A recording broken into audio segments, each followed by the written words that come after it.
start our session, I am thrilled to introduce Professor Kevin Werbach, who is a professor at Wharton Business School in Pennsylvania. He taught was one of the early pioneers with the massive open online courses. And if you don't know what that is, you'll know here just in a minute. And he taught no less than 140,000 students, which is more students than have ever taken a degree from Wharton Business School, which is pretty astonishing. So Professor Werbach's course is on gamification, interestingly, and he's written a great book called For the Win that I just finished reading. It's really a great primer on gamification. Will highly recommend it. And he was Wharton's first, a lot of you will appreciate this, he was Wharton's first Iron professor for his presentation. All I really need to know I learned from World of Warcraft. And it was clear from reading the book For the Win that Professor Werbach is an avid World of Warcraft player. So we're really excited to have Kevin here. The topic of MOOCs is harder than ever. There was just an announcement yesterday that 10 big state university systems signed on with Coursera for MOOCs. So with that said, Professor Werbach, thank you so much for joining us. Great. Well, thank you very much, Anders, for having me, and thanks to all of you for coming. As I tweeted, this is a rare opportunity to talk about a very hot topic in MOOCs and a very hot topic in gamification, and to do it actually in a virtual world. So it's a nice connection. And it's funny you mentioned my World of Warcraft talk. I actually got into gamification initially by studying virtual worlds, or at least hanging out with people who several years ago were studying virtual worlds as academics, studying legal issues and sociology and other aspects of the experience in not just massively multiplayer online games, but virtual worlds like Second Life. And I always found it fascinating what was happening in these environments, but I couldn't find any justification to connect it up with my research and my teaching at a business school, at the Wharton School at the University of Pennsylvania. And when gamification came along, it was a perfect connection between what I knew about with regard to games, both from studying virtual worlds and from being a player, and some of the other things I knew about business and technology. So that's what got me into gamification. And gamification wasn't necessarily what got me into MOOCs, but what gave me an opportunity to teach a MOOC, because this was the subject that I'd study that seemed the best fit for doing an initial massive online course. I also do research on internet and telecommunications policy. There's some deep connections, but really, in most cases, it's a different area of work, where my background is actually as a lawyer, and I study legal aspects of the internet and policy issues on things like broadband and wireless spectrum and so forth. So anyway, that's a little bit of background on me, but what I'm here to talk to you today about is MOOCs and gamification, and hopefully give you some insights about my experience with my MOOC. And it sounds like there are a bunch of people here who have taken MOOCs before and actually took my gamification course. So some of this may be a bit of review for you. But what I want to try to get to is to explain some of the deep underlying design principles that I used in trying to make the course engaging, which actually came from gamification, and also give some thoughts and my perspective on what's going on now with the tremendous amount of excitement around MOOCs. So I have a bunch of slides, probably about a half hour of material to go on, but I would encourage you, please feel free to make comments or ask questions in the text chat. I'm happy to stop and digress if it makes sense, or if not, I'm glad to spend some time taking them at the end. And Andrew said he would also follow along in the text chat if it's easier for him to keep track and stop me and bring some questions in by voice. So more than happy to have that kind of conversation as opposed to this just being a monologue, which is actually important before I get into it, because so much of the conversation around MOOCs has focused on MOOCs as an online form of lectures. The problem with lectures is they are one directional. It's me standing up and talking to you as I'm doing right now. And the funny thing is, hardly ever in my work and teaching as a professor do I do that. Do I spend a long period of time standing and talking to a bunch of people who are just listening? Even in my so-called lecture classes, there's a tremendous amount of interactivity. So what was strange for me about the MOOC was, in fact, the kind of old-fashioned nature of the pedagogy that it involved giving an online lecture.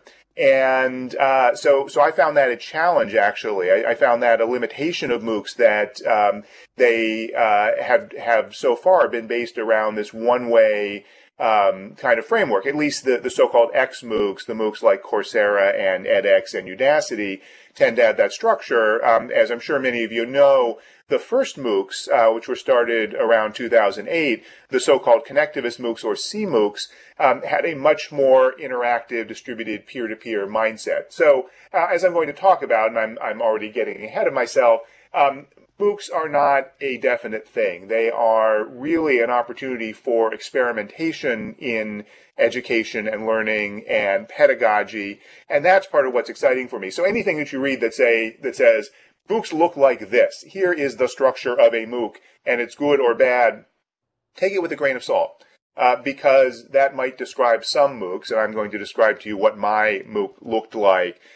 It certainly doesn't describe all MOOCs, and MOOCs are changing and evolving and diversifying so quickly that it very certainly won't describe most MOOCs in the future. But anyway, let me start by giving you some context, and Anders already presaged some of this. If I could get the next slide. For context, again, I'm a professor at the Wharton School, which is the business school at the University of Pennsylvania.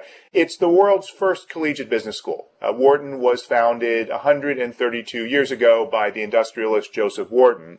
Now, that's not very old as universities go in Europe, but in terms of the idea of having a school, a university-level school, to teach people how to be business people. That was a novel idea, and Wharton was the oldest, and it's still one of the largest and one of the best by all of the recognized metrics, business schools in the world. Wharton, in that century or so of operation, has educated somewhere just over 100,000 students. There are 92,000 people in the world today who have a Wharton degree, which is a very big number. But if you compare that to what you see on the next slide, please, on the right, my experience in my MOOC, get the next slide up. So I'm just 43 years old, and I taught this Coursera course by recording a bunch of videos with a standard Logitech webcam on a MacBook Pro, sitting in an office at my school, with some $59 lights that I bought on Amazon.com, and not a whole lot else other than that. And in 2 sessions of my course, I've so far taught nearly 150,000 students. So about 50% more students than have been educated by Wharton in its history were able to take my class. And that's an extraordinary thing. That's something potentially revolutionary, but it doesn't tell the whole story. So if I get the next slide, my class, as you know, is a course on gamification on the Coursera platform. Coursera is one of the major XMOOC platforms. It's a coalition of now over 70 universities, mostly in the United States, but now from around the world. Coursera is a for-profit startup, was started by 2 Stanford faculty members who left and got venture capital funding. Another constellation of MOOCs is edX. There are several other MOOC groups, either groups like Udacity that are building their own, or that are coalitions of different universities outside the United States. And again, this is all evolving and challenging and changing very quickly. So Roy asked about the number of people. I'm going to give you a breakdown in a lot more detail about the numbers, but the 147,000 are the number of students that were registered in the 2 sessions of my course. So there were about 80,000 in the first session, about 65,000 in the second session, and those are the number that registered. The number that finished the course by doing all the required assessments and getting a passing score was substantially smaller. But I'll give you all those statistics in just a second. First, though, let me say a little bit about the meta conversation about what MOOCs mean, because they're something that has generated a tremendous amount of interest and excitement. So if I could get the next slide. The first point is believe the hype. So it's hard to believe. Coursera was only formally incorporated about 14 months ago, and edX was started right around the same time, Udacity right around the same time. So really talking about a phenomenon in terms of these XMOOCs that's less than 2 years old. And even going back to the CMOOCs phenomenon that's only about 5 years old. But in that short period of time, Coursera alone now has not only 70 or 80 of the world's major universities involved generating these courses, it has over 3 million students who have enrolled in Coursera classes. And MOOCs have very dramatically become part of the conversation about the future of higher education and really the present of higher education. So this is not just a fad. This is not just something that a few universities are doing. I often hear comparisons of MOOCs to some of the online experiments 10 years ago during the dot-com bubble. Those were individual one-off experiments, typically involving paid courses.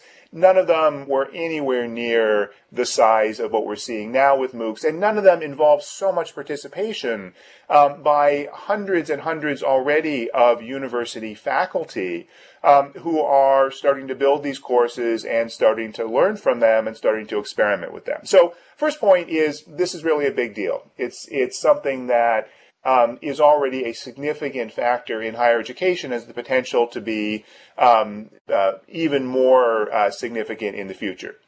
The second point, though, if I could have the next slide, is don't believe the hype. I read almost every day people making wild claims that MOOCs mean that universities are going to go away. In 5 to 7 years, I've seen there won't be people like me who are employed teaching students in a classroom, and that's just silly. I hear that the fact that you can take a MOOC for free means that the business model of the university, which says that you have to pay $50,000 a year or more for tuition to go to a major university, that is suddenly going to fall apart because everyone will just take the free classes, or they'll take a cheaper MOOC and no one will want to take the traditional in-person courses. 7 of the 8 Ivy League schools increased their selectivity this year. What that means is they had more people applying than in the past. The University of Pennsylvania had more people apply relative to the number we accept than any time in its history. That means the fact that MOOCs are growing and the fact that we are offering MOOCs is not causing people to stop applying and wanting to pay the extremely high tuition that we charge.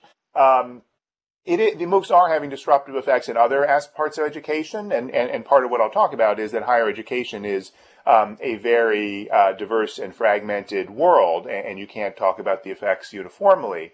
But anyone that says that MOOCs will just suddenly sweep everything away is failing to account for the extreme size of this system, the diversity and the size. In the U.S. alone, we have close to 20 million people in higher education. Worldwide, something like 200 million. And those things don't change overnight. And as I'm going to talk about, universities do many different things. And the fact that a course can be delivered online to a large number of students doesn't mean that that's a direct substitute for what we do in the classroom or what happens in education and learning outside of the classroom. So this can be a big, transformative, potentially revolutionary development, but not one that necessarily means all of the existing things will go away. And there are all sorts of limitations of MOOCs today, some of which will not go away, and some of which are just a matter of time until they change, so we shouldn't get ahead of ourselves. So what's really going on here? Can I have the next slide, please? Probably the best quote that I've seen to encapsulate what MOOCs do is this one from Peter Levine, who's a venture capitalist at Andreessen Horowitz, one of the venture capital firms that funded Udacity, one of the major MOOC platforms. And the key thing in what he said is that the demand for quality education is not being met by an adequate supply of learning opportunities. I think that's the right way to look at this. If the conversation is about MOOCs as purely about competition for tuition-based higher education, if it's just a conversation about the people who would take a course at the Wharton School or the people who would enroll as a student at the Wharton School, that is missing the big picture.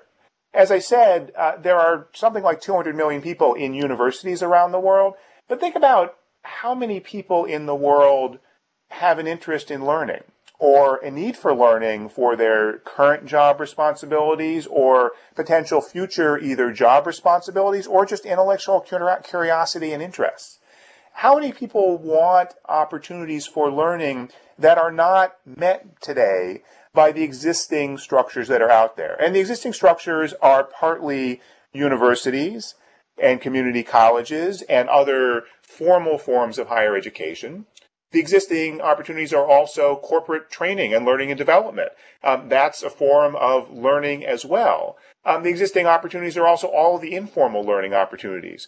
If you want to learn about something, you can go read a book. You can go look on Wikipedia. Frankly, if you want to get all of the formal concepts that we teach you in a 2-year MBA program at the Wharton School, for a tuition of, I don't know what exactly it is, but I believe it's something like $60,000 a year plus expenses. So it's a very large amount of money. If you want to go and find out what all of the concepts are, what is discounted cash flow, what's market segmentation, we teach you in marketing, it's all there on Wikipedia for free. And yet people still justifiably compete very hard to pay for that university experience because it does a lot of other things. But if you're talking about just people who want to get access to learning and the different ways that learning is available, it's a much broader universe. MOOCs broaden that universe still more because they allow for massive scale instruction. Because I, as an instructor, can now reach tens or even hundreds of thousands of people on the same course. And all those people then potentially can interact with each other. Because it's one thing to teach online in a synchronous mode, which has certain unique values that I can't do in a MOOC, which is a bunch of pre-recorded courses. But if I'm teaching like I am right now in real time online, that limits the numbers. Which has certain benefits that we're all here and we can interact, but it means that there are many fewer of you. And there is a smaller population, smaller diversity of the population, smaller opportunities of you to interact and learn from each other through discussion, and different limits in terms of economies of scale and so forth. So MOOCs allow for that amazing scaling, and they also allow for the delivery of learning and the fostering of learning potentially for free in ways that it wasn't easy or consistent with existing structures and institutions and business models to do for free before. I'm not particularly excited about MOOCs lowering the cost of higher education. That's a big problem and a necessity. But the real excitement is MOOCs eliminating the cost of learning. Because there's tremendous value potentially even to me and to my university in me giving things away for free. I don't get paid as a professor by the student or by the hour. I get paid for being an expert, being a successful researcher, and being a teacher, being able to provide learning opportunities for people. And if I can do it to more people, that's more beneficial than being able to do it to a small number of people. So that's broadly the opportunity. Now, where I don't fully agree with Peter Levine is that the last bit of his quote that says this is a problem that can be solved by software. Software of the MOOC enables great potential innovation and great potential learning. But if we think about this as a way to roboticize education, as a way to simply make it possible to replace me as a human being, as a professor, with someone talking to you on a screen and a bunch of algorithms doing machine grading, that's a step back, not a step forward. It can be part of the equation. There are some pieces of learning where that may be very effective. It may even be better than the alternatives, but for the vast bulk of learning, not good enough. And so we need to think of software as facilitating interaction between teachers and learners and facilitating interaction between learners and each other. So that's at a high level how I think about MOOCs. How does this affect the university ecosystem? Next slide, please. As I said, it has potentially significant effects, but it doesn't just replace the existing university, because the existing university has many different things. It's a bundle. There are many things that a university does. Some of them involve teaching. But even when we talk about teaching, what's the point of teaching? Part of the point of teaching is to convey knowledge, is to stimulate a love of knowledge and to stimulate greater understanding among students. Part of why we teach is about credentialing. It really doesn't matter in some aspects whether students learn and what students learn. It just matters that they get a degree or some other credential that they can go turn around and show to employers. If that's all that higher education is, I think we've lost something, but I think we're naive to imagine that's not some of what higher education is, and not something valuable. And MOOCs can do both of those things in different ways, sometimes better and sometimes worse, but they're two different things, and they're both part of what a university delivers. And again, it would be naive to think that people get a degree and pay the tuition of a place like the University of Pennsylvania just to get access to learning and knowledge. And it would be naive to think that they do it just to get a credential. Ideally, it's both, and in different kinds of institutions, it's more of one or the other. But MOOCs affect those things differently. And all forms of online education affect them differently. And then beyond the teaching piece, higher education does lots of things for faculty and involving faculty, things like research, things like creating more professors. We train PhD students. At Wharton, the estimate is it costs us about $250,000 to train one PhD student who will graduate and then typically go work for our competition. It's a very strange business model. We spend out of our own funds, essentially, $250,000 to train people to go work for our competition. We do that because it's necessary to reproduce the system. It's necessary to facilitate having great faculty who then go off and enrich the intellectual community at all universities and in our academic disciplines, and then also facilitate teaching and other things. But that's part of what universities do, or at least major research universities. And MOOCs right now have nothing to do with that whatsoever. But we can't ignore that as a piece of the bundle, because you can't just pull off one piece of the bundle and assume that the rest is still going to stay the same.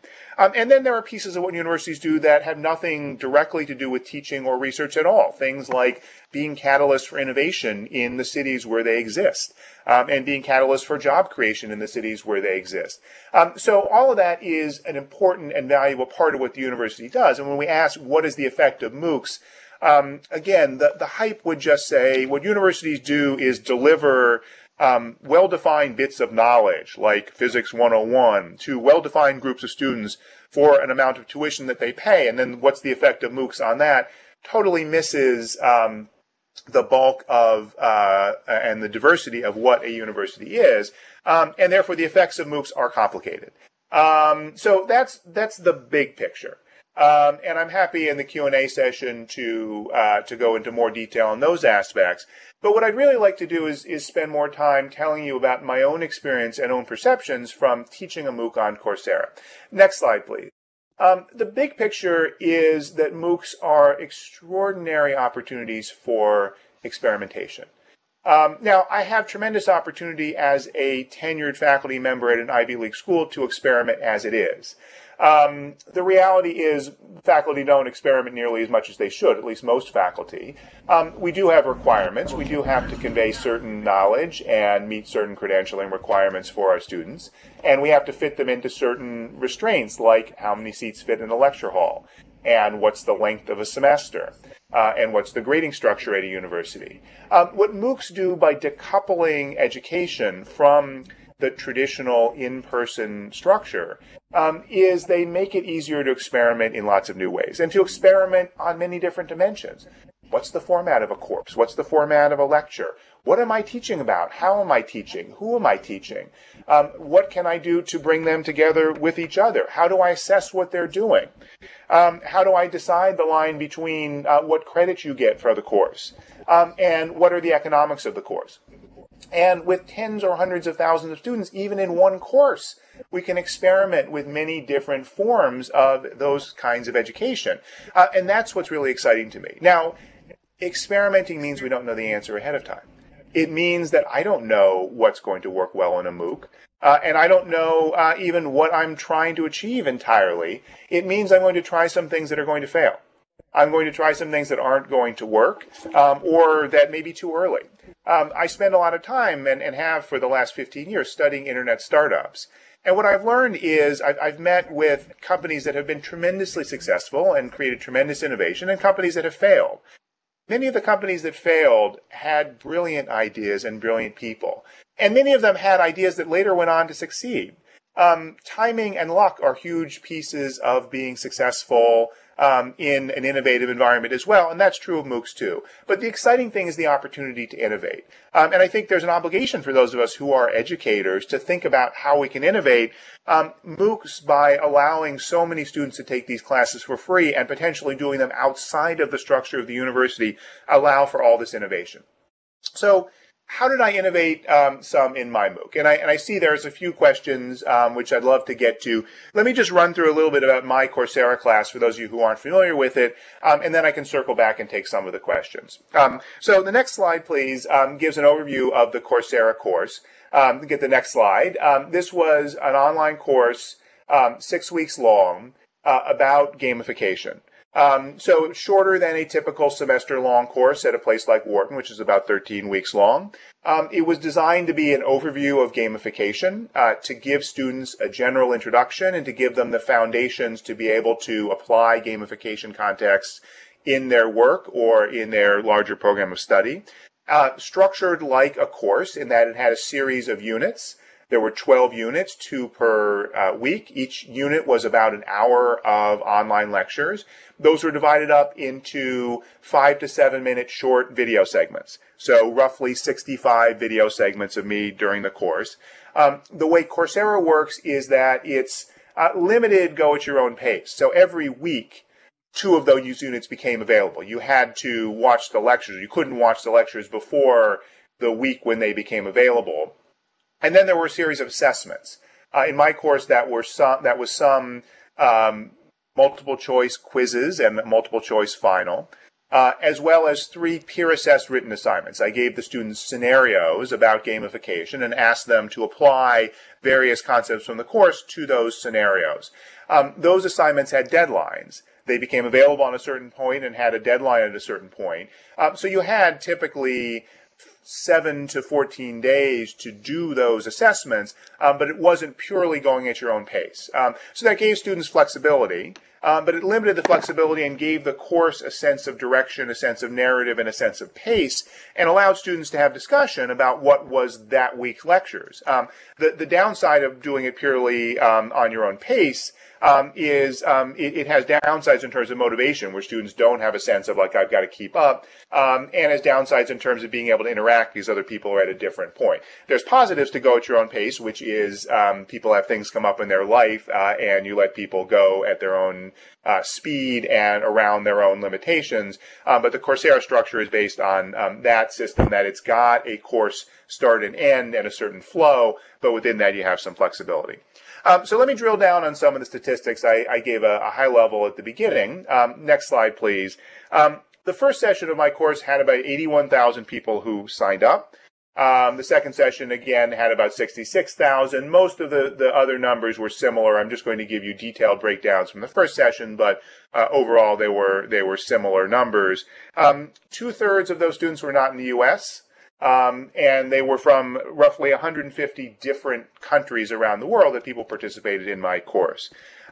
The interesting thing for me, which probably shouldn't have been surprising, was more than 2/3 of them were not students. They were not people in school at the time. They were mostly professionals, people working, interested in this learning for their jobs or potential job growth. So this goes back to what I said before, that This was something that people were using as a substitute potentially or a supplement to school, but more of it was people seeing opportunities for learning in ways that they couldn't get because they weren't in school to begin with. There also was a tremendous amount of interactivity. As I said, the limit was it was me talking, which is not the ideal way to learn and teach. But we were able to foster a great deal of student interaction, not just watching the videos, but contributing on the discussion board. Roughly 20,000 posts on the discussion forum, even though the Coursera forum software, I think, is still very limited and very rudimentary compared to where it needs to get. And nearly 200,000 peer assessments, 200,000 times in my class that a student graded another student. Now, peer assessment has real risks and limitations. This was part of the student's grade, was farming out their assignments to 5 other students and having those students give them a score on the assignment, and the average of those scores became the student's grade. So it's limited in that it's dependent on other students, first of all, being able to understand and assess. We had language issues as well as comprehension issues, and being willing to give an honest grade and score for the other students. That's limited somewhat by the fact that it had a very tight rubric and structure for grading. It's limited by the fact that students were encouraged to really think hard about contributing to the course. And overall, the data shows that the peer assessments most of the time give scores that are generally close to what you'd get with a human teaching assistant or faculty member doing the grading. Still, it's scary that your grade is partly based on other students. So it was incredibly encouraging to see so many students jumping in and people submitting, even with the peer assessment. And then we had all kinds of interaction through social media. Students in the first session started their own Facebook group. Outside of the course, had roughly 3,500 members in the first session. I haven't gone and checked back in the second session. And there were several thousand tweets and lots of back and forth on Twitter and other social media around the course. So that was exciting to me, that this was partly an environment that I created, but partly an environment that the students were able to create and go beyond what I did in the course. Next slide, please. So to get to the question about how many students finished versus how many students started, you see a bunch of graphs here, and the one in the front is the overall set of numbers. How many people registered for the class, clicked on the button that said, I sign up? Again, in session 1, about 81,000 people.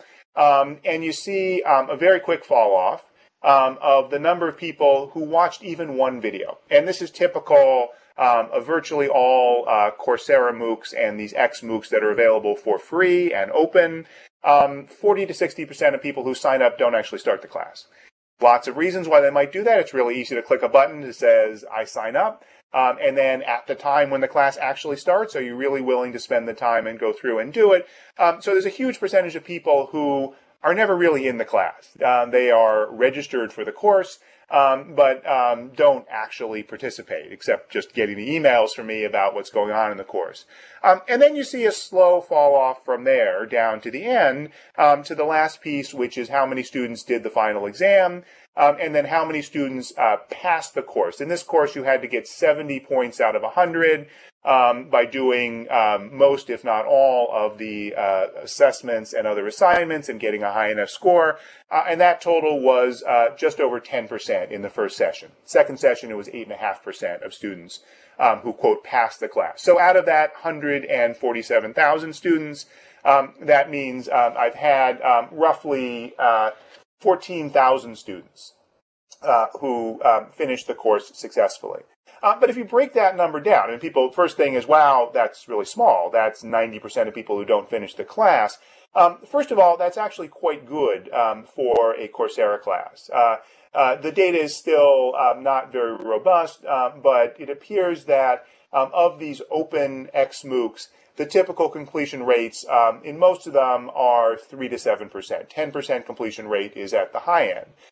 And for the MOOCs that use peer assessments, the completion rate most of the time is in the 3 to 5% range. Mine was 2 to 5 times better than most of the other MOOCs that use these peer assessments, which tends to be the ones that involve things like humanities and social science, subjects that are not structured and quantitative. When you can do machine grading, so a computer science class where the system, the algorithms can grade all the assessments by either doing multiple choice or parsing people's submission, it's much easier to teach and learn in that way and get students to go all the way through. When it involves people having to come up with their own gamification scenario and have other students grade it, much tougher. So I was encouraged by the completion rate in my course. And if you look at it again, based on who actually started and tried to finish the class, where we only have limited data, and I have some survey data that I'm just starting to look at from the second class that adds some additional color. But if you look at the number of students who actually watched one video in the class, which is the second chart there, more than 20% passed the class. If you look at the students who did even one quiz, the first 5-question multiple choice quiz, roughly 40% of them finished and passed the class. So that's starting to look substantially better. Still, 40% completion rate wouldn't look great for a class I teach at Wharton, but that's not a ridiculously low number. And if you take the people who submitted even one peer assessment, who did even one substantive written assignment, that's greater still. That's roughly 80% who actually finished and passed the class. So we need to think a little bit in a more nuanced way about what we're talking about with students.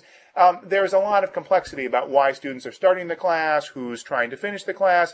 There also is a huge group of students who go all the way through the class, watch most or all of the videos, but don't bother to do all of the written assignments or any of the written assignments. They think they're going to learn or want to learn just by listening to the material, and they don't focus because they don't care about getting the credential for passing, or they don't want to spend that time on it. So there are probably several thousand students who would say to you, yes, I finished that course successfully, but who don't show up here as someone passing the course because they didn't do all the assessments. Mike asked, I can just take this one here about free versus paid, and sure, that has a big effect. So in the second session, Coursera started something called Signature Track, which was an option for students to pay for verification. Because one issue in terms of the usefulness and validity of the what's called statement of accomplishment you get at the end of the class is, well, how do we know it was even you who was there doing the assignments? There's no way to tell if you're just seeing something based on someone submitting at a username. So Coursera offers now this verified option. There's a mechanism they use, biometrics as well as webcams during the exams, to verify that it's you actually taking the exam and taking the test. And it costs, for my class, when the initial class is $39. My class actually had about 2.5 times more people enroll in Signature Track than any other Coursera class. About 2,200 students in the second session signed up for Signature Track. Not sure what to make of that. Again, it wasn't something where I was pushing it. I made it available, and students would sign up. The bulk of that money goes to Coursera, and the management of that process is run by Coursera. But I was curious what it would do. Of the Signature Track students, again, we don't have the full data yet, but something like 2/3 that signed up and paid for Signature Track finished and passed the class. So a much higher number than that overall number that signed up, or even than the number that started watching the videos and finished the class. And I think that's what we would expect to see. The reality is there's a lot of different variation in what it means to pay for a MOOC. Is this something that you are doing for credit, that you are using for a program? Is this something you are paying a lot for, a little for? What's the context of it? And again, what we're really going to see is this experimentation in these different models. All right, so my sense was the course was successful. Let me go through really quickly, because I want to get to some more of these questions, what I did to make it successful. Next slide, please. I had a huge set of challenges. One set of challenges was a MOOC is a totally novel form of education.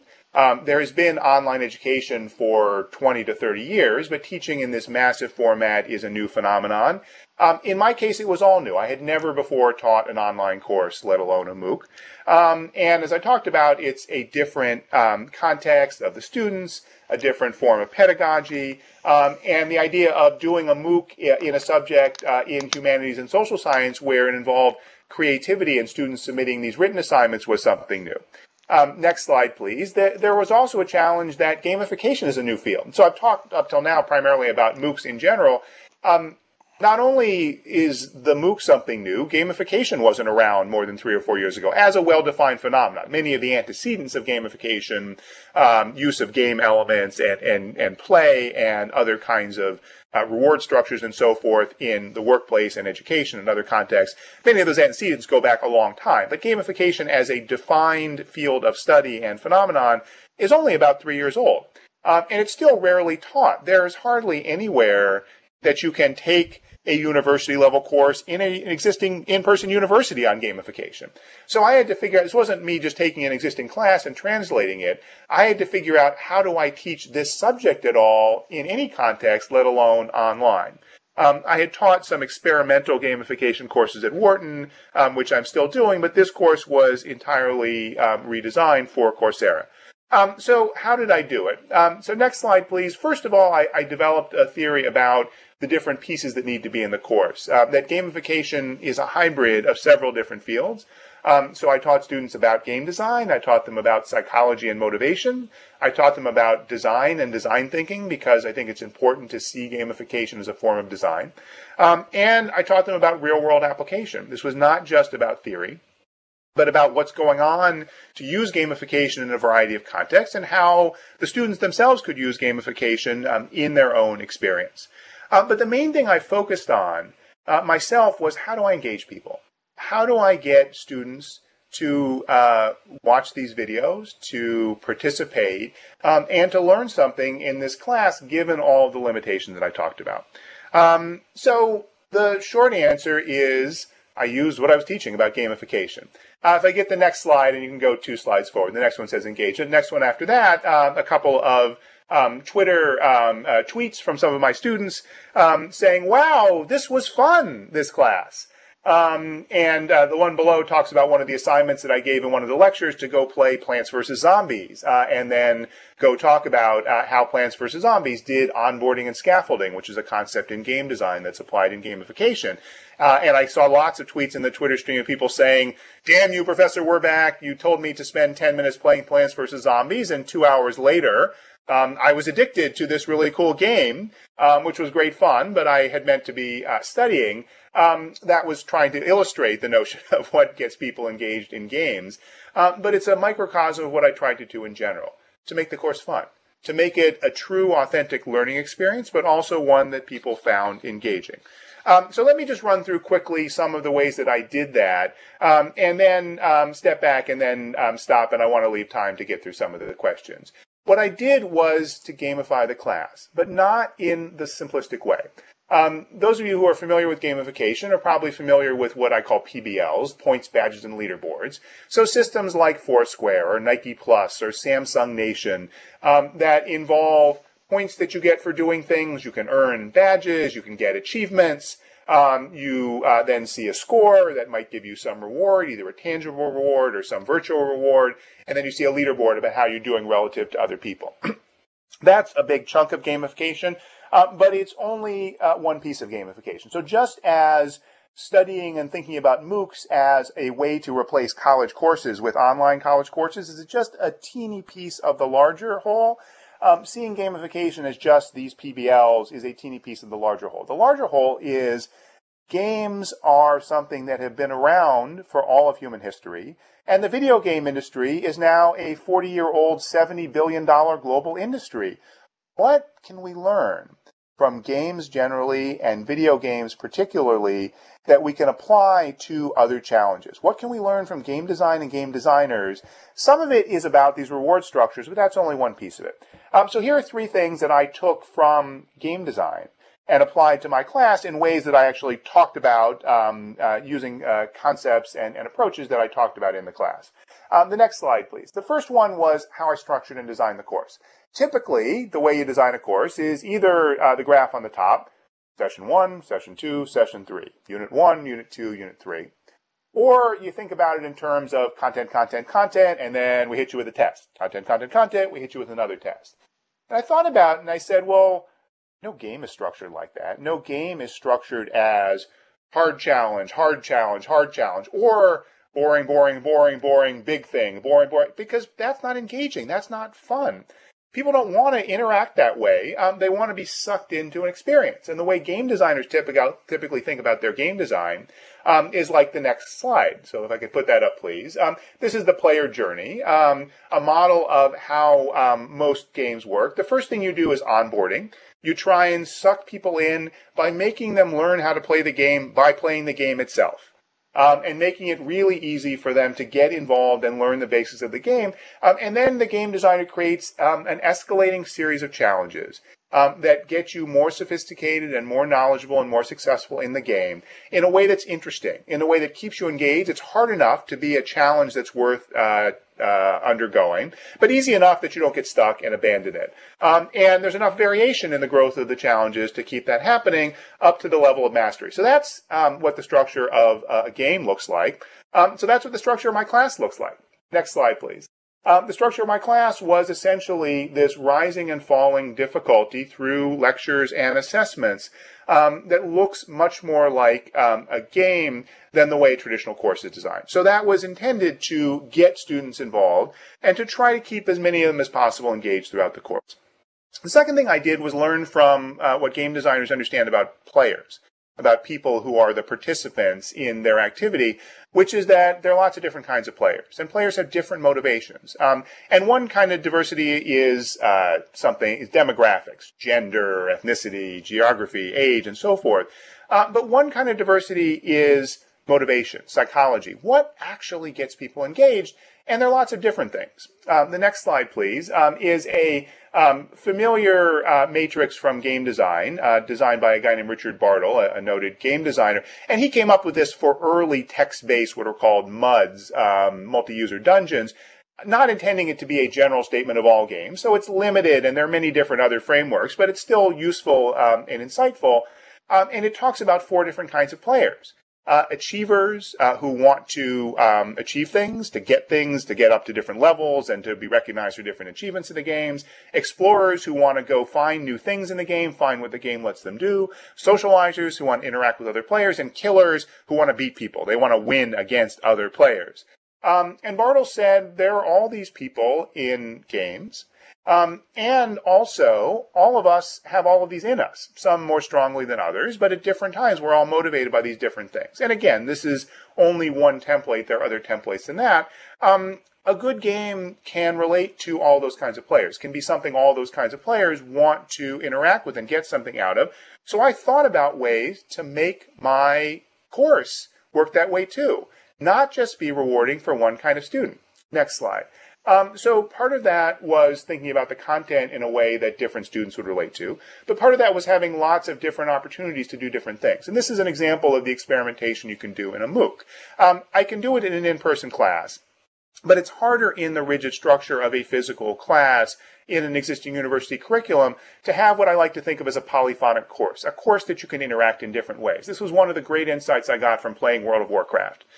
You can spend hours and hours, dozens of hours a week in World of Warcraft, doing nothing but buying and selling and arbitraging in the in-game auction house. I know, I've done it. And having tremendous fun doing that, trying to be successful as a Warcraft entrepreneur, and not doing anything at all with the game itself, as people think about it. Or you can spend all of your time in World of Warcraft just doing what's called player versus player, combat in arenas against other players, and not even be aware of the marketplace, and so on and so forth. There are probably 10 or 15 different things like that you can do in the same game. That's why that game's so successful. So I tried to think about ways to do that in my MOOC. So 2 examples up here. One is the study group. So Coursera has an opportunity, and my forums, I had an opportunity for people to find groups of people in their local area who wanted to join together, work together in person on the course. This is a way to relate to socializers. If you want to get interaction as part of your learning and see the opportunity to meet new people and work with people as part of the learning, you can't do it all just watching a video lecture in your home or office. You need to interact with other people. So we had an opportunity for that. Not nearly as good or broad as it should be and could be, but an opportunity. The second thing I did was I created a wiki. And I said, all right, gamification is a new field. All of you are studying gamification. Here's a blank wiki. I think this course should make this the best gamification wiki on the web. Have fun. Go do it. and the students took it and ran with it. The students who were explorers, who wanted to see what they could do with the course, what they could do and find out about this subject matter, had an opportunity to build this incredible resource in ways that there was no points in the course, no achievement, nothing directly related to the curriculum. It was an opportunity to build shared learning and understanding, a way to relate to people who want to get that out of their education. So 2 little examples, and there were many more that I did in the MOOC to make it that more polyphonic experience. And I think, again, going forward, this is something that we'll see good MOOCs, successful MOOCs do more and more. Next slide. The final one was to put a puzzle into the class. Literally gamifying it by creating a little game. And the game was, as I said, there are about 65 of these video segments of me in the class. I announced offhandedly at the beginning that something would change in the bookshelves behind me in every single one of those videos. I didn't say what it was. You can see a few differences quickly in these 2 screenshots. And then slightly later on, I said, oh, by the way, there's a secret message. And I didn't tell the students what the secret message was or how they would find it, but I said it was a challenge. In the first session of the class, I said I would announce the first person who got it. In the second session, there was no reward whatsoever. And students jumped at it. They got excited trying to figure out what the message was. And there were just hundreds and hundreds of posts on the discussion forums, theory, speculation, data, people going back and forth and discussing things.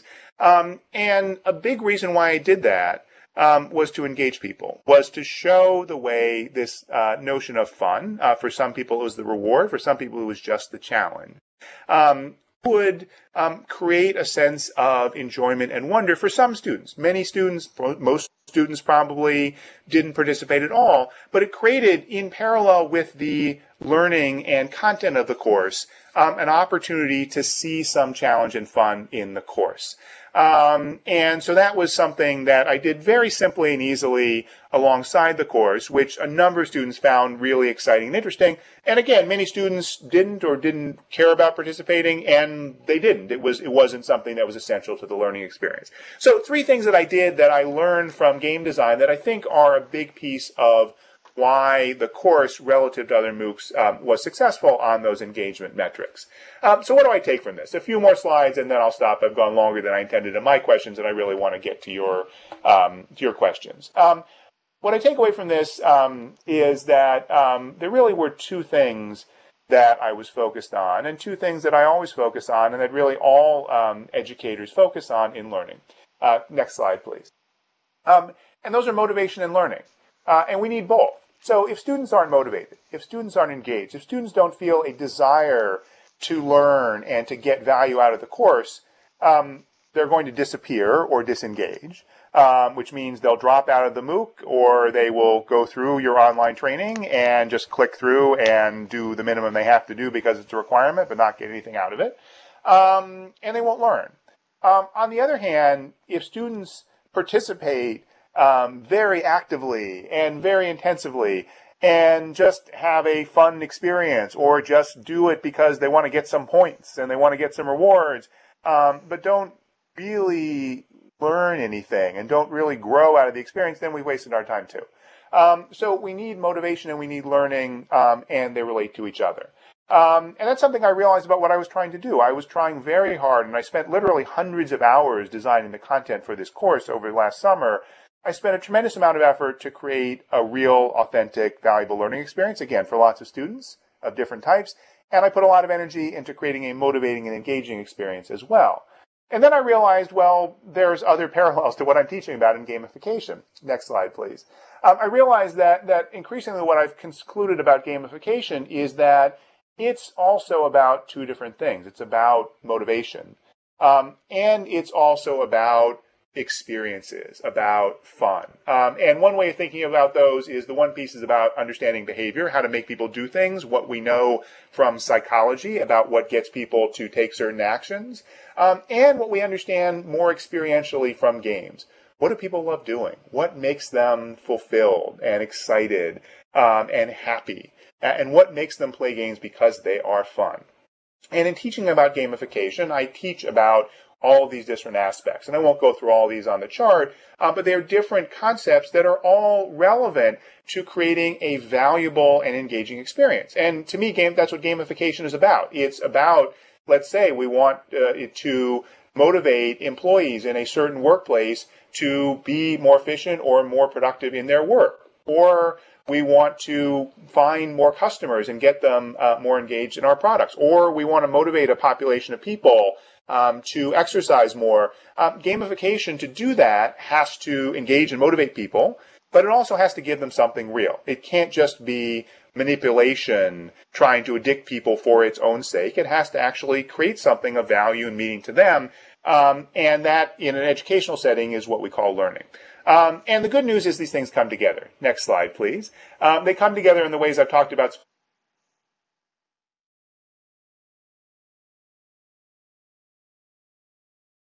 Uh-oh, we lost your voice there. Kevin?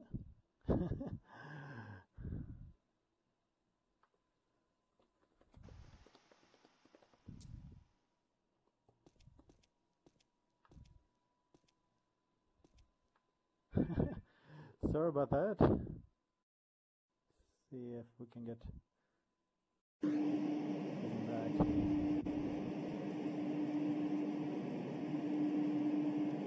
Hey Kevin, we lost your voice there. Maybe if you hit. Oh, there you are. Okay, great. Don't know. And then there's the old me. Too. Yes. But I just the BioLive just crashed for me, so sorry about that. But yeah, hopefully we're on the side about the common ground. It turns out that just as in my class, these two things came together. In gamification as well, these two things come together. And we need to understand both from disciplines like economics in terms of what incentives do and how markets work and how to motivate people using behavioral psychology. We also need to understand from cognitive psychology and positive psychology what makes people fulfilled and happy, and what we also need to understand from the study of learning and pedagogy and what professors and other educators know about creating real, authentic learning for students. We really need to apply all of those things together to do gamification successfully, and I think to do MOOCs successfully as well. So that's what I tried to do in my class. I guess there's just one more substantive slide here. I put up a few more tweets from some of my students. What I was particularly excited about was the way so many people told me that they were able to use my class in the real world, that they were able to take things away from this 6-week, non-interactive online experience and put them to work in their own companies and their experiences and their lives. And that was exciting for me. Again, we have a tremendously long way to go. I look at this as a rudimentary, initial, preliminary experiment, one that had a lot of good points, also plenty of limitations and shortcomings. And that's true of MOOCs in general. And there are downsides. There are risks and dangers of MOOCs, of them substituting for existing education, of them giving excuses for administrators and governments to want to underfund and unfund education, to think that MOOCs can just do the same thing more cheaply. MOOCs do something different. They do some things better and some things worse, and as I said at the beginning, they attack a broader problem. And the same is true with gamification. We see lots of hype about, oh, this is going to transform everything, and other people saying, oh, this is just a trick, it's just a gimmick to addict and manipulate people.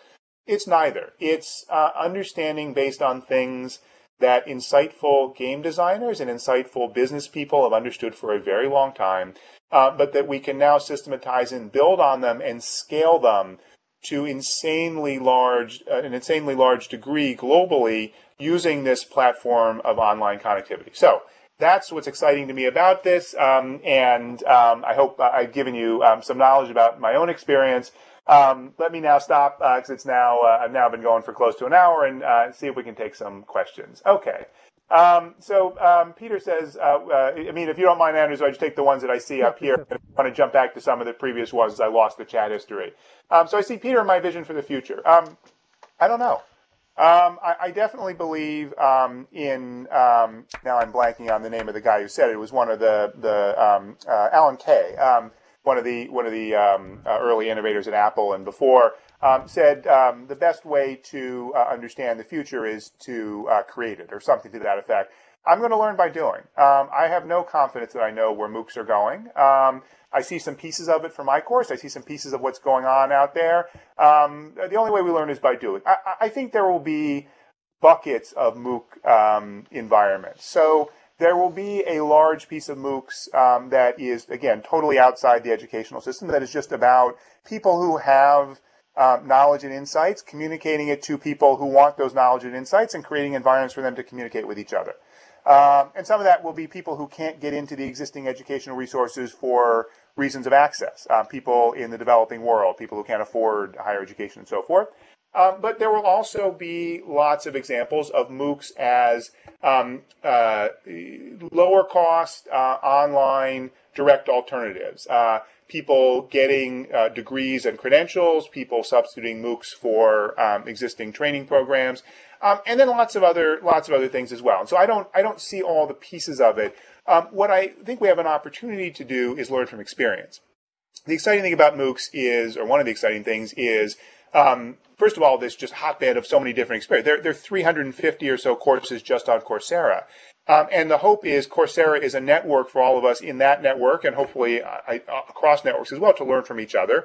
edX is another network. edX is making their software available free as open source. I certainly hope Coursera will be more open, and Coursera's partners will be more open with their software. We can learn and get insights from each other on what works and doesn't work, and we can learn from data. We have incredibly detailed and granular data on what's going on in these MOOCs. There's risks and privacy concerns and problems with that, but there's potential to learn from it. Now, it's not automatic that we learn from the data, and it's not automatic that the MOOCs grow from the data, but that's the opportunity. And again, same thing as gamification. One of the things that I teach about gamification is the opportunity to learn from analytics. You take a company like Zynga that makes online social games on Facebook and social networks. They are running thousands of A/B tests on every one of their games at every moment, because they've got millions of players, and so they've written systems that are constantly trying to tweak little things and see what happens. And if they see data, evidence, that changing this reward structure or changing this game structure moves the needle in a metric they care about, they change the game. We're nowhere near that point with MOOCs, but I think we have an opportunity to do, and also to make the MOOCs, as I said, more polyphonic, more branching options, opportunities for people to have different kinds of learning experiences within the same course. Hey, Kevin, there was another question by Eric Hackathon. He was questioning, do we even need a professor? Do we need the video lectures? Do we need the quizzes? What if we took more of the MMO, World of Warcraft approach to MOOCs and made it completely quest-based, for instance? We don't need anything. In order to do certain things well, it's helpful to have a professor. And some of that is about the knowledge and expertise of the professor and being able to design and put together an effective course. Some of that is the professor's expertise in being an educator and having understanding of the research and the other and students and so forth. Some of that is the professor's ability, because he or she has a job that is about learning and teaching, so they can spend time and get the resources of a university to spend time doing this, and especially doing it in an open way as opposed to just purely doing it in a revenue-generating way. So for those things, it's helpful to have the professor, and for some things, it's helpful to have one central narrative. Having a conversation that people can participate in and build off of is valuable, but it's in some contexts valuable to have a central thread of the narrative. In other contexts, it's not. In other contexts, having something that's purely peer-to-peer, purely participant-driven is valuable as well. So can there be valuable and should there be valuable online learning in a purely choose-your-own-adventure MMO-based structure? Absolutely. It's not either or. I think that kind of learning is more challenging to scale. Because of the existing economics and the existing institutions and the existing incentive structures. What is going to get me to spend the time and effort, and an institution to spend the money to build that kind of environment relative to building the existing kind of MOOC environment? MOOCs are going to take off, and they've already taken off, because they align well with the incentives of enough faculty. There are tens of thousands of faculty at university around the world, and there are thousands of universities around the world who have good reasons, sometimes reasons that are selfish or naive, but reasons to want to do this. not the same with a purely distributed MOOC, even if in some ways it's a better form of education. I have a question I've been dying to ask. What's in it for you personally in teaching this MOOC? Does this enhance your academic career? Has it helped you? I'm sure it's helped you sell books. What other incentives are there for a professor like yourself to do this? Tons of incentives. So I'll say I am exceptionally lucky. I am at the very tip of higher education in terms of the compensation I get, the prestige that I have, the limited responsibilities I have to teach, the flexibility I have, and the environment that I have, the resources at a place like the University of Pennsylvania. So I feel like, well, if I'm not going to experiment with this, who's going to? For me, it creates all sorts of benefits. As I said, part of it is I want to push the envelope. I want to experiment. I want to see where all this is going by doing it. But then there are many other direct benefits. I am learning how to improve my teaching. I've taken things from the MOOC and put them into my in-person classes. I am understanding this field of gamification better in order to teach about it, in order to write my book about it, in order to do research on it. I've always seen teaching as a very powerful form of learning. Having to organize material and communicate it and engage a group of students is the best way that I found to learn and advance knowledge myself. I get some money, as you said, from people selling books, buying the books. I get some money from people who email me and hire me as a consultant, although the vast majority I turn down just because I don't have the time for it. I got some money as a stipend directly from my university. That's part of the arrangement that they've made internally to support the Coursera classes. There's also some money that was provided for support for my equipment and TAs and so forth. But that's substantially less the money I get directly than I would get for teaching another in-person physical course at Wharton. But I also get reputational benefits, access to lots more people, networking benefits. People contact me, people like you that I wasn't in contact with before. That's all a benefit. So in the role that I'm in as a professor, anything that grows my network, that gives me an opportunity to reach more people as a teacher, and that lets me learn from and hear from more people in the areas that I am studying, is a benefit. And some of those benefits are financial, some of them are other kinds of benefits. But I think that's true more broadly. And every faculty member will have their different mix in that, but they all have pieces of that.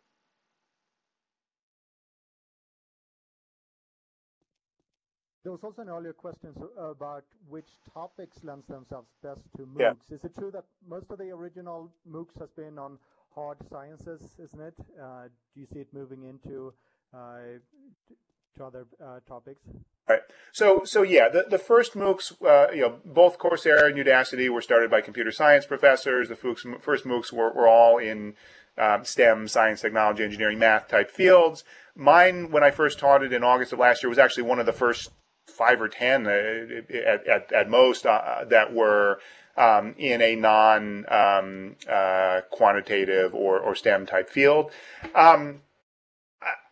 I look at it more broadly because I think it's easy to label with broad brush even those STEM fields. It's like people saying, what do professors do? We stand up in lecture halls and talk to hundreds of students and write on the board. Well, some professors do that for some classes. I've never taught a class where I stood up and talked for an hour and a half and wrote on the board, and that was my whole class.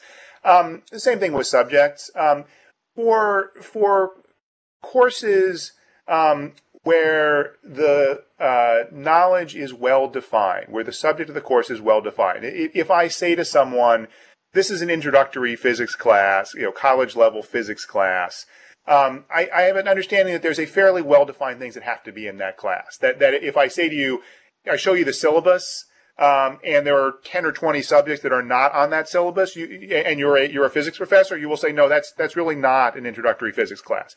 Then there are subjects like mine where there are no gamification classes for the most part, and no one can say and the ones that are out there are wildly varying in what they teach. So it's not well defined what the base of knowledge is that goes into the class.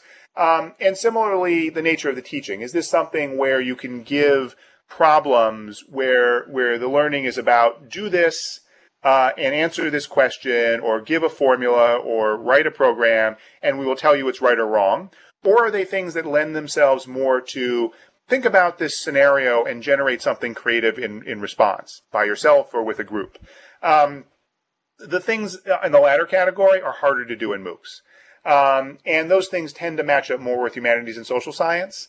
So I think we're seeing fewer MOOCs, and many fewer MOOCs initially were in those areas.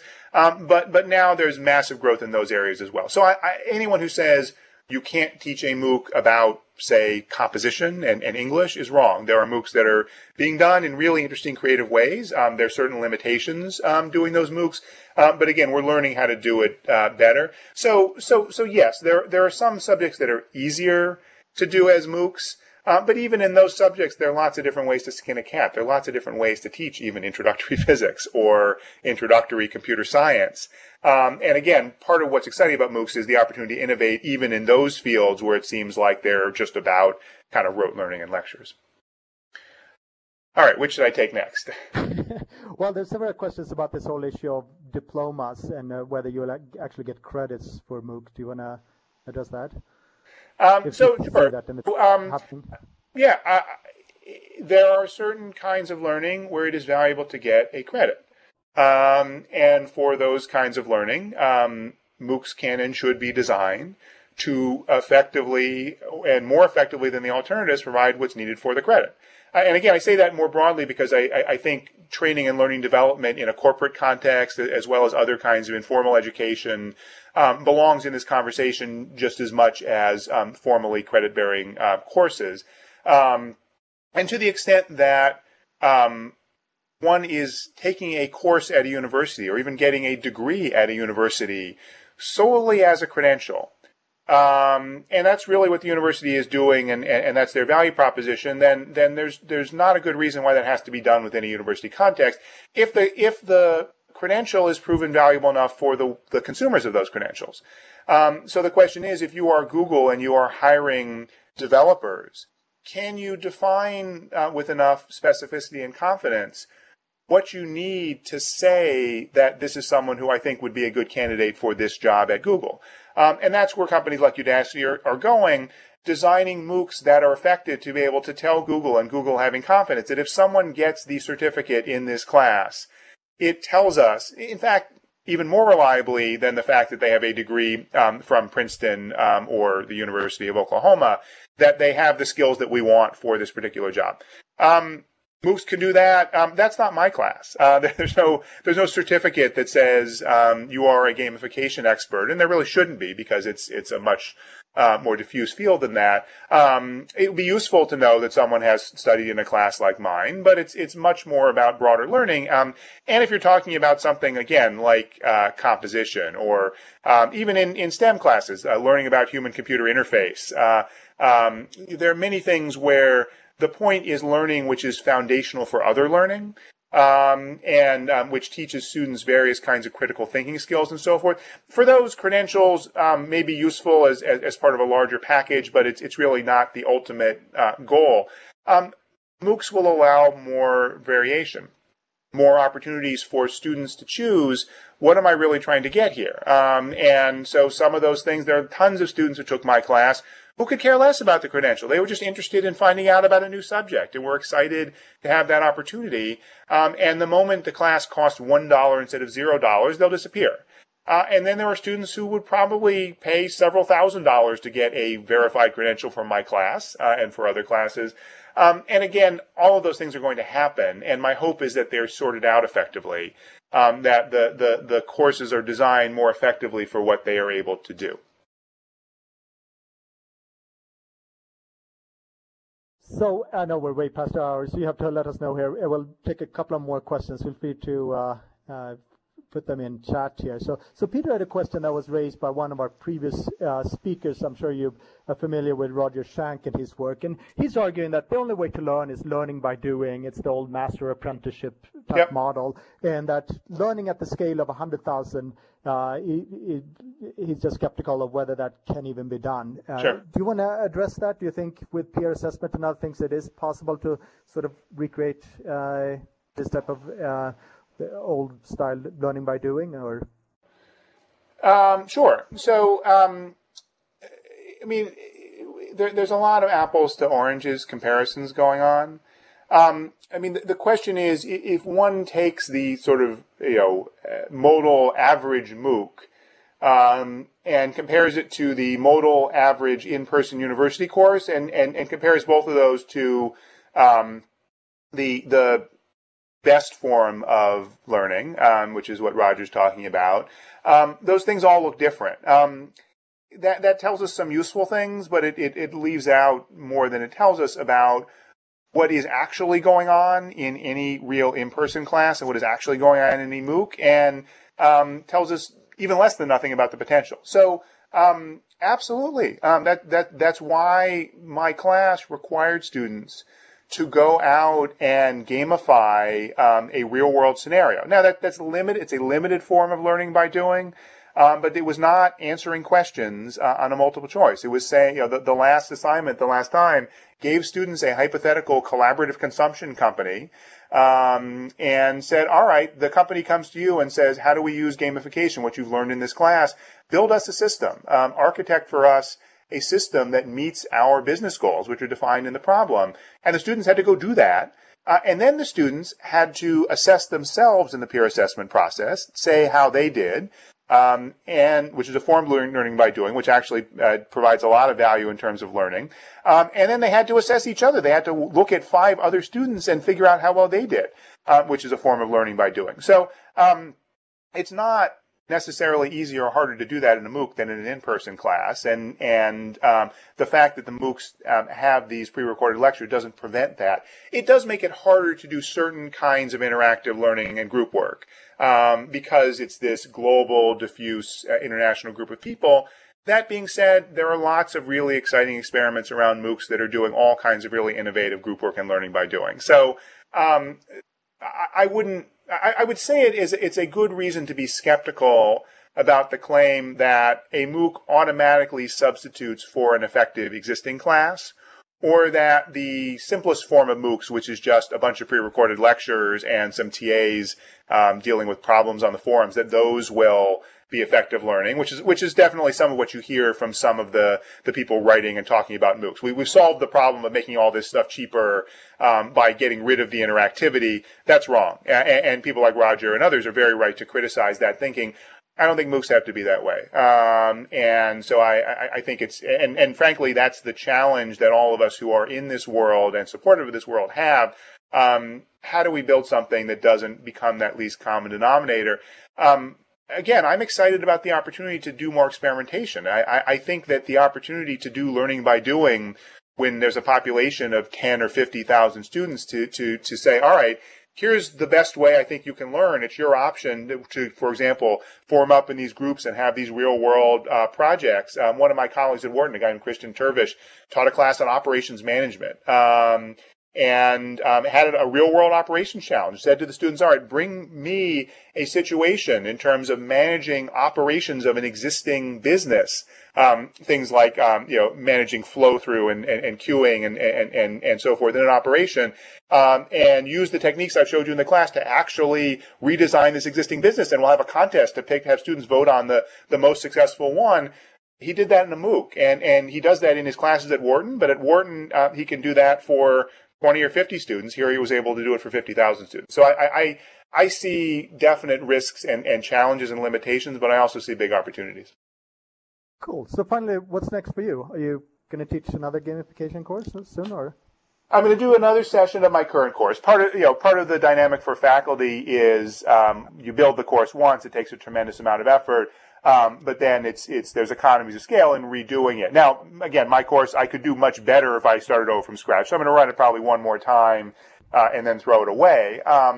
But I'm thinking about how to do other MOOCs that push the boundary, that for example, use some of these other forms of pedagogy, some of these more interactive and peer-based and active learning mechanisms, and also to push on the nature of a course. As I said, this is not just about courses, meaning the things that we do as bite-sized chunks of higher education. Courses are about different kinds of learning. So I think about things that I care about, like promoting and preserving the open internet as a platform for innovation. Well, how can I build a MOOC that draws on the incredible network I have of people all around the world with great expertise on different aspects of that problem, that then engages as many people as possible all around the world to be part of a shared conversation and to be gaining insights and actually making a difference in promoting those kinds of values and promoting the innovative internet into the future. That's not a course in any way that I could pitch to my department chair to teach at Wharton. It's something that I might be able to do in a MOOC. So I'm thinking about other kinds of innovation like that. That to me is what is exciting. But I'm also starting to do more research and starting to write more about what's happening in the MOOC world, because I think we need to have really good, solid understanding of what's happening. The hype and the articles and so forth are a lot of fun, and they get more people involved and engaged, which is good. But we're quickly getting to the point that we need to start to say, all right, yes, MOOCs can be adaptive. Are they? What works and doesn't work in terms of it? Yes, as I said, they can be used in different subjects. What do the data show about both student participation and effectiveness of learning in those different subjects? So those are some of the areas that I'm looking to spend more time. And similarly, trying to push the envelope on gamification. I think gamification has just gotten started as well. And we need more serious research and understanding to ensure that it gets used more for benefits as opposed to for problems. So that's what I'm doing. I hope any of you who are interested, follow me on Twitter at Kwerb, Kwerb. I will also put these slides up on SlideShare. There's some other presentations I've done with similar versions, most of the same slides, but I'll put this one up as well if you want to go download it. Should be up later today. Thank all of you for your virtual participation and attention. Thank you so much, Professor Werbach. This was awesome. Great work that you're doing, and you finally, I think, are creating a debate in the sector that is reaching the front pages of mainstream media, and that there's, I think, finally some change. You can always argue about how well it's going and how fast it's going, but there is finally some change happening in this 1,000-year-old industry of education. So thanks so much. There's been a lot more change happening for a long time than people realize, but again, it's an accelerator. It's a magnifier, and that's what the internet is. It brings us all together in ways that are simple at the core, but are extraordinarily powerful and world changing. So that's me. Thank you all. Glad to be here. Thank you so much. And thanks everyone for joining us. We're taking a break here over the summer. We'll be back in the fall with a new schedule. So as always, feel free to contact myself directly for any ideas for future topics and speakers. And of course, if we can help you at the Grunstedt Group with any of your learning needs, feel free to contact myself as well. We're also now on YouTube and on iTunes, so you can listen and watch previous recordings. And Stylianis is also doing great video recordings here that you can listen to the schedule here in the past. So have a great summer, everyone.